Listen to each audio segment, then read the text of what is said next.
Hai guys, selamat datang di YouTube channel aku, Devika Manurung. Nah, video kali ini merupakan episode pertama dari segmen seputar kuliah.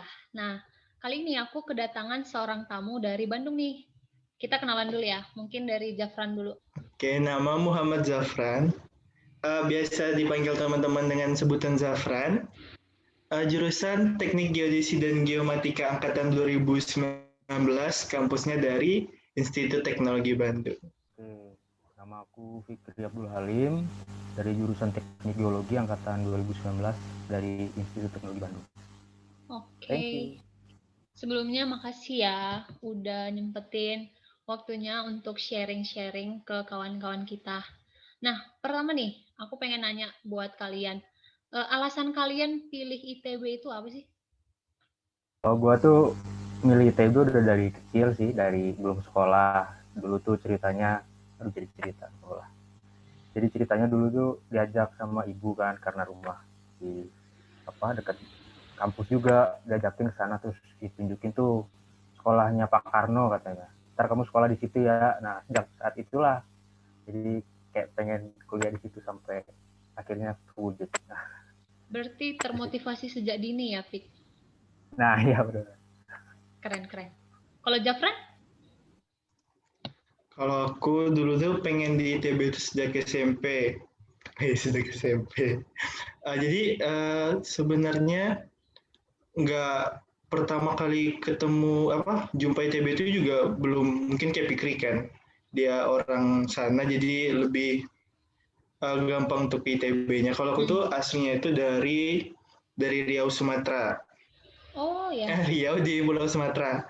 Nah, jadi tahu ITB itu tuh cuma sebagai kayak pengennya itu kan cowok kan, anak cowok pengen masuk teknik. Jadi kayak nanya-nanya lah, nanya sama kakak-kakak kira-kira perguruan tinggi teknik apa yang bagus. Nah, kebetulan di ITB ini kan Institut Teknologi. Jadi sebenarnya tahunya dari itu. Karena nyebut memegang nama Institut Teknologi jadi kayak oh ini pasti bagus dan fokus ke teknik gitu. Jadi motivasi sebenarnya sederhana itu pengen ke ITB. Gitu aja sih. Terus berarti kan kalau kayak Fikri itu udah dari kecil. Terus kalau Jafran itu dari SMP. Berarti udah banyak dong. Mungkin ekspektasi kalian tiba udah masuk itu nggak sesuai ekspektasi, ada nggak pengalamannya gitu? Ekspektasi pertama tuh aku dulu pernah sekali ikut lomba di Jawa waktu SMA dan aku melihat bahwa pergaulan-pergaulan atau gaya hidup kayak anak di Jawa sama anak Sumatera itu sebenarnya beda. Beda banget dalam artian kayak cara mungkin bicara perlakunya. Jadi ekspektasi sebenarnya dengan masuk ITB itu pertama mungkin jelas kita pengennya tuh lingkungannya itu sangat-sangat mendukung kita untuk berpendidikan karena lihat dari orang-orang yang pernah temui dari Bandung segala macam itu tuh kayak baik banget terus memang mereka itu kayak pinter gitu wawasannya luas terus kalau ekspektasi terkhususnya di ITB itu memang ini sih kayak banyak banget orang yang belajar dengar bahwa anak ITB itu kerja belajar aja kerjanya cuma belajar belajar dan belajar itu ekspektasi tinggi banget jadi kayak agak takut sebenarnya dengar awal masuk ITB apakah benar-benar bisa kita mengikuti orang yang hanya kerjanya itu belajar belajar dan belajar karena sebenarnya aku nih nggak orang yang kayak gitu jadi sebenarnya ekspektasi itu agak agak terlalu tinggi dan membuat sebenarnya takut tapi ternyata ITB itu memang orangnya belajar tapi nggak belajar belajar banget jadi sistemnya itu yang membuat kita untuk mau belajar bukan memaksa kita untuk belajar belajar dan belajar kalau aku untuk sekarang aku ekspektasi dan kenyataannya kayak gitu. Kalau dari aku ya, mungkin dulu tuh sebelum masuk ITB tuh kayak banyak orang cerita kalau isinya anak ITB itu anak kutu buku semua, terus kayak robot semua gitu. individualis itulah, kayak agak pengen cari teman kan. Tapi ternyata semua itu kayak nggak juga gitu. Banyak sekali justru anak-anak ITB itu yang butuh teman sebenarnya. Jadi kayak untuk menyelesaikan suatu mata kuliah tertentu nggak bisa dia kayak selesaiin sendirian, dia harus cari teman buat belajar bareng dan lain-lain gitu. Jadi sebenarnya itu sama-sama saling membutuhkan, cuman kayak karena kita merasa dia itu kayaknya individualis deh, nggak pengen punya teman, jadi kayak akhirnya kayak bersilangan gitu, satu takut mendekat, satunya juga takut mendekat, akhirnya ya itu yang bikin kayak semacam jadi terlihatnya kayak individualis gitu. Tapi sebenarnya kalau kita mau approach teman kita gitu, sebenarnya banyak kok anak-anak ITB yang sebenarnya juga kesepian juga pengen cari teman gitu. Dan untuk kayak gitunya sih mending kalau misalkan masuk ITB ya kayak ikut banyak kegiatan-kegiatan gitulah supaya bisa saling banyak mengenal sama orang-orang di sekitarnya gitu sih kalau dari saya. Kalau misalkan dari persaingan sendiri di sana itu gimana sih persaingan antar mahasiswanya gitu? Kalau persaingan tuh sebenarnya nggak terlalu kayak yang diceritain, tapi nggak tahu ya, soalnya ini kalau dari jurusan timur deh, dari fakultas kita di ITB itu sebenarnya ada persaingan, cuman persaingan itu nggak semua tentang hal mengenai akademik gitu. Jadi ada beberapa bidang-bidang tertentu yang emang bersaing gitu. Jadi nggak semua tentang akademis, ada juga yang bersaing secara prestasi, baik dari lomba-lomba atau dari kegiatan-kegiatannya, aktivis gitu, atau dari himpunan dan lain-lain gitu. Jadi ada orang-orang yang emang nggak terlalu terlihat bersaing di secara akademis, cuman dia prestasinya banyak banget mengenai keaktifan dan lain-lain gitu sih. Jadi persaingannya itu sebenarnya kalau dibilang akademik mungkin nggak dibilang bersaing ya, tapi sadar diri sendiri sadar bahwa kita butuh belajar gitu. Jadi sebenarnya bukan tersaingikan orang lain, tapi tersaingi sama motivasi diri sendiri gitu. Nah, untuk persaingan apa aja itu betul banget yang dibilang Fikri. Jadi nggak semuanya bersaing di akademis. Ada juga yang orang banyak memanfaatkan ITB itu misalnya untuk studi exchange untuk ke luar negeri. Nah, di situ mereka bisa fokus untuk mungkin mereka belajar tentang kehidupan di luar, atau mungkin ada yang bersaing berprestasi di kebudayaan-kebudayaan di unit atau di himpunan yang lain-lain. Jadi kalau misal dibilang untuk akademik mungkin lebih nggak bersaing karena kita mungkin di perguruan tinggi, jadi nggak ada yang kayak namanya memperebutkan juara satu, aku mau juara dua, itu nggak ada kan di perguruan tinggi. Jadi kita tuh belajar bukan karena takut tersaingi orang lain, tapi karena sadar diri sendiri bahwa kita tuh butuh belajar. Jadi bukan persaingan memperebutkan suatu keadaan gitu. Kalau dari itu. Kalau dari sistem ujiannya nih, ada nggak kalau misalnya di TB itu ada nggak sih apa namanya hukuman gitu kalau misalkan ketika ujian ketahuan nyontek kah atau kerjasama kah, seperti itu ada nggak? Ada. Pasti ada lah. Ya ada. Pasti ada. Itu dari ITB-nya. Dari ITB-nya sendiri tuh kalau ketahuan waktu ujian itu kalau nggak salah langsung gitu ya, Pik. Jadi langsung nggak lulus gitu. Benar. Terutama itu juga kalau misalkan di laboratorium tuh, itu praktikum tuh kayak lebih tegas gitu sebenarnya.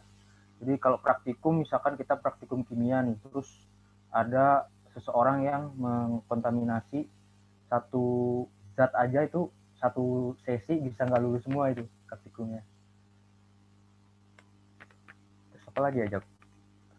Oh, sama ini, kalau di angkatan 20 ini aku baru denger, mungkin di angkatan aku juga udah ada kali ya, cuman belum kelihatan aja. Jadi kalau praktikum terutama untuk pengkom atau istilahnya coding lah, informatika gitu, itu tuh yang ngoreksi itu bukan orang lagi, itu udah ada sistem kayak semacam artificial intelligence. Jadi dia bisa mendeteksi sendiri mana nih yang kira-kira plagiat atau apa gitu ya. Nah itu plagiat tuh terutama kalau misalkan kita bikin karya tulis atau apa, itu dosen-dosen itu kayak punya aplikasi khusus untuk mengecek apakah kita berplagiat sama karya orang atau karya kita banyak yang tinggal copy paste, itu bisa ketahuan banget gitu. Jadi, kalau di ITB sendiri itu berapa jalur ya? SNM, SBM, Mandiri, terus apa lagi? Jadi ITB itu ada jalurnya tuh, ada jalur SNMPTN, terus ada jalur SBMPTN, terus ada jalur mandiri sama jalur internasional. Tapi internasional ini nggak semua jurusan yang ada, cuma hanya beberapa jurusan di beberapa fakultas gitu. Jadi ditentukan jurusan-jurusannya. Oh gitu. Terus kan yang aku dengar kan, kalau kita mau daftar ke ITB nih, ketika misalkan kita mau daftar mau lewat SNM kah atau SBM kah, kita itu daftarnya itu fakultasnya aja gitu, enggak jurusan. Nah, ketika kita masuk di ITB-nya, baru kita ngambil jurusan lagi gitu ya? Bener gak sih? ya benar-benar. Jadi pas kita keterima di ITB itu kan kita masuk suatu fakultas kan. Nah di situ kan di ITB itu ada namanya 1 tahun kita tahap persiapan bersama TPB. Di situ yang diajarin kayak SMA lagi, jadi kayak semacam pemerataan pendidikan mengenai pandangan tentang matematika, fisika, dan kimia di seluruh Indonesia gitu. Karena kan pasti akan ada ketimpangan tuh di daerah tertentu dengan fasilitas yang banyak, jadi lebih paham, terus daerah lain agak ketinggalan. Makanya diratain dulu dengan tahap persiapan bersama selama 1 tahun. Nah, setelah tahap persiapan bersama itu dilakukanlah pemilihan jurusan. Jadi diseleksi lagi berdasarkan IP dari TPB tadi. Gitu sih. Berarti pemilihan jurusannya itu semester 3 gitu ya? Ya, masuk tahun kedua. Tapi aku mau nambahin sedikit. Jadi sebenarnya betul kata Fikri bahwa ITB itu ada yang unik yang namanya itu tahap persiapan bersama. Tapi ITB itu juga memberikan sebuah program bagi yang benar-benar udah yakin, udah benar-benar pengen masuk suatu jurusan. Jadi ITB itu menyediakan yang namanya itu program peminatan. Nah, di program peminatan ini teman-teman itu bisa masuk ke jurusan yang teman-teman udah inginkan, tapi tetap masuknya itu tahun kedua, tapi udah pasti dan udah dapat jurusannya. Jadi kita nggak perlu bersaing lagi di tahun kedua. Tapi kalau nggak salah itu cuma 13 jurusan di beberapa fakultas gitu. Jadi itu juga nggak semua jurusan ada untuk program peminatan itu. Iya, sama jalurnya juga cuma SNMPTN sama seleksi mandiri kalau nggak salah. Jadi SBM nggak ada peminatannya. SBM nggak ada peminatan, jadi mereka gimana? Jadi kalau yang SBMPTN itu benar-benar fakultas tadi, full murni fakultas. Nggak ada yang program semacam peminatan untuk langsung milih satu jurusan gitu. Selama di ITB nih, pasti kan ada suka duka selama kuliah. Lebih banyak suka atau duka kah? Boleh diceritain mungkin buat adik-adik kita. Kalau dibilang suka duka tuh pasti banyak lah, apalagi mungkin bagi yang baru pertama kali merantau pasti merasakan, kalau mungkinnya dukanya merasakan berpisah dari keluarga, merasakan hidup mandiri. Nah, kalau terkhusus di ITB-nya, suka dukanya itu mungkin lebih banyak sukanya ya. Nah, jadi kalau aku mikirnya kenapa banyak sukanya, jadi terlepas dari orang banyak bilang anak ITB itu anak individualis. Jadi Fikri juga bilang tadi banyak sebenarnya dari teman. Jadi sebisa mungkin ketika masuk ITB itu carilah teman yang benar-benar sefrekuensi dengan kita. Kayak misalnya kayak Fikri ini, aku sama Fikri ini udah kenal, jadi banyak teman. Jadi dimanapun walaupun ada duka, misalnya dapat nilai yang jelek atau mendapat kabar yang kurang bagus kan dari akademik, nah teman-teman sefrekuensi kita ini bisa menjadi penyemangat kita. Jadi kalau misalnya dibilang duka pasti ada, tapi nggak terbayang dan tidak teringat terus, dan sudah terlarut dengan teman-teman yang kayak sefrekuensi dengan kita. Jadi kalau misalnya aku nih, kalau aku cerita, dapat sebenarnya kalau aku mikir dari aku Sumatera ke Jawa itu sebenarnya adaptasi pelajarannya itu benar-benar nggak berat juga tapi memang berbeda. Nah di sini teman-teman ini membantu menyemangati. Jadi dalam artian nilai jelek di awal-awal atau gimana. Nah teman-teman yang sefrekuensi dengan kita ini bisa membantu menyemangati. Jadi sebenarnya dukanya tuh ada tapi nggak terasa. Jadi lebih banyak sukanya gitu. Kalau aku gitu. Ya bener sih, sama gue juga. Jadi kayak dukanya itu pasti muncul ketika kita udah mulai demot atau apa, biasanya itu setelah diumumin hasil ujian tuh, wah itu udah mulai kan dipampang namanya tembok ratapan kalau di TB itu terkenal. Situ tuh semua nilai-nilai dari berbagai kelas itu ditempel semua di situ. Kalau offline ya, itu tuh kayak dari situ kadang mulai aduh kenapa gua nggak belajar satu semester atau kurang gimana gitu. Apa ada yang udah belajar habis-habisan tapi kok hasilnya segitu aja gitu. Pastilah kayak gitu ada kayak. Cuman ya itu kita harus bisa cari teman atau cari begitulah. Yang jelas kalau kita hanya sendirian di TB itu kayak susah juga sih sebenarnya.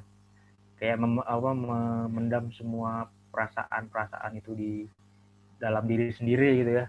Itu emang agak berat gitu. Makanya kebanyakan juga yang sampai keluar ataupun cerita-cerita dia stres sampai mungkin bunuh diri atau apa itu karena mungkin dia nggak punya tempat untuk menyalurkan rasa pusing dan itu mengenai perkuliahan gitu. Jadi sering-sering refreshing lah. Banyak juga kok unit-unit kegiatan yang mendukung kalian, misalkan kalian suka kegiatan apa itu bisa buat sedikit-sedikit refreshing lah buat senang-senang di sela-sela perkuliahan. Berarti di sana itu sistemnya nilainya itu ditempelkan di mading misalkan gitu ya? Semua orang bisa nengok gitu ya? Nah, ya benar gitu. Berarti nggak cuma kita pribadi aja nih yang tahu nilai kita gitu?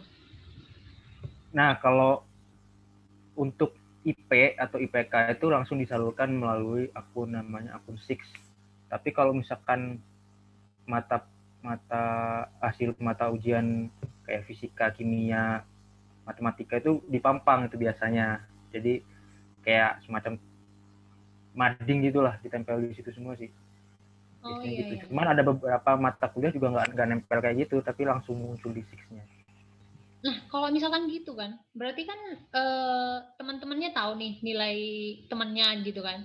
Misalkan nih ada yang nilainya rendah, misalkan dapat E gitu. Di sana ada nggak sih sistem bullying mungkin? Gimana ya? Kalau ngejelasin itu mungkin lebih ke tertekan sendiri sih dari diri sendiri sih. Ya coba. Mungkin aku coba gimana ya. Kalau Fikri kan dia mapres mungkin jadi nggak pernah Mana ada. merasakan. Jadi nggak pernah merasakan yang namanya tertekan gitu kan. Nah kalau aku tuh pernah gitu.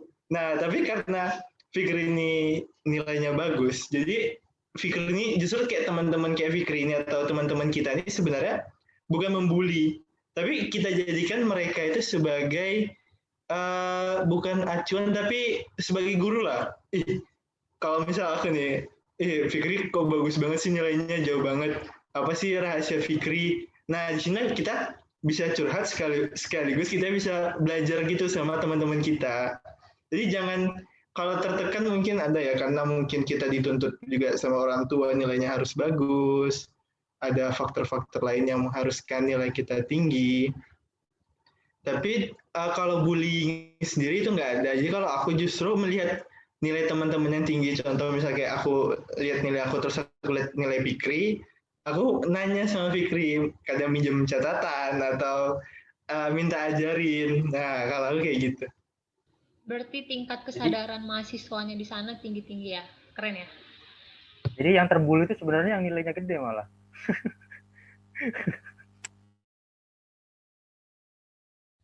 Nah, kalau misalkan dari kalian nih, lagi di tahap dapat nilai rendah gitu, tips bertahan dari kalian itu apa sih? Kalau aku sih ya itu tadi kayak si Japran itu teman-teman lagi balik ke teman-teman. Jadi benar-benar kita harus nyari kayak semacam teman gitulah di ITB itu karena emang itu pengaruh banget sih. buat secara psikologis juga, kayak kalau kita nggak ada temen kan, aduh kayak gimana gitu. Terus selain itu juga kita ingat langkah-langkah awal kita bisa keterima di ITB itu sih yang paling ngena banget, gimana kita perjuangan kita sampai mungkin kalau gua itu sempat gagal, sempat gimana, itu ya yang jadi sumber semangat kenapa kita harus tetap bertahan di ITB gitu sih. Berarti kalian setuju dong ya dengan masuknya susah, keluarnya lebih susah lagi ya? Benar. Bertahan di ITB itu sebenarnya nggak terlalu susah, justru lulusnya itu susah.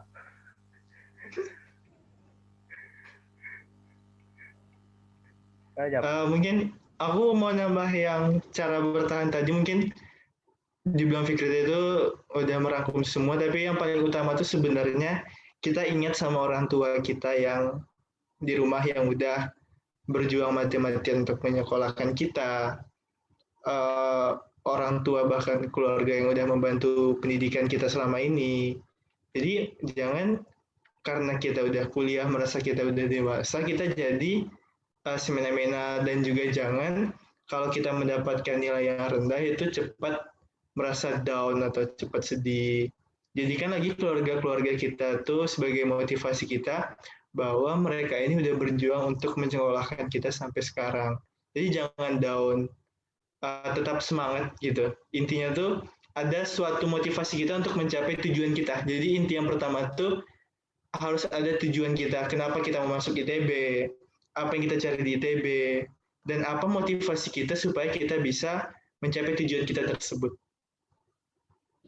Keren. Berarti itu ya yang kalian terapkan sampai bisa bertahan sejauh ini ya? Dan untuk aku ini sih keponya ke biaya. Dengar-dengar ya kan nggak tahu kan, jadi dengar-dengar aja kalau biaya di ITB itu ya lumayan mahal gitu, bahkan UKT-nya pun bisa sampai 2 digit gitu. Itu bener nggak?